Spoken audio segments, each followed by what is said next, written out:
সবাই বলছে কখন আসবে আল্লাহর সাহায্য।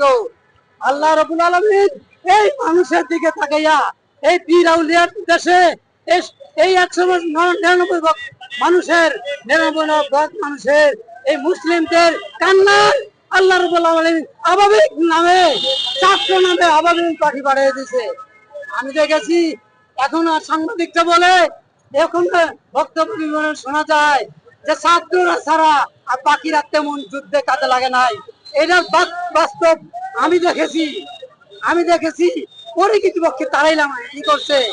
এই জন্য এই ছাত্রদের যারা যুদ্ধ করে মারা গেছে তাদেরকে আল্লাহ রাব্বুল আলামিন জান্নাতের সর্বোচ্চ স্থান দান করুক, এবং যারা আহত হয়েছে আল্লাহ তাদেরকে আল্লাহ সুস্থতা দান করুক, এবং যে ধৈর্য ধরার তৌফিক দান করে দেখ, এবং কি তাদের আত্মীয় স্বজন যারা আছে তাদেরকে ধৈর্য ধরার মতো তৌফিক দান করে দেখ।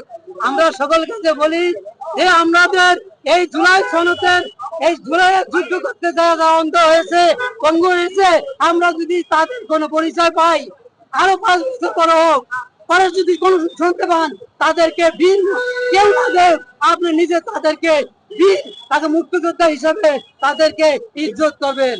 পরবর্তীতে করা হবে, মানে আপনাদের ইসলামী আন্দোলনের পক্ষ থেকে করা হবে না, এটা আমি জনগণকে বলছি। আমার কথাটা বোঝেননি আপনি। আমি জনগণকে বলছি ব্যক্তিগত ভাবে যদি কারো সাক্ষাৎ হয়ে যায় আপনি তাকে বীরের মর্যাদা দিবেন, দেশ না দিলেও। কারণ তারা চলে গেছে, মরে গেছে, কিন্তু দেশটাকে কি দিয়ে গেছে এটা একটু দেখার বিষয়। আজকে আমাদের এই সমাজ কিভাবে হইতো তাই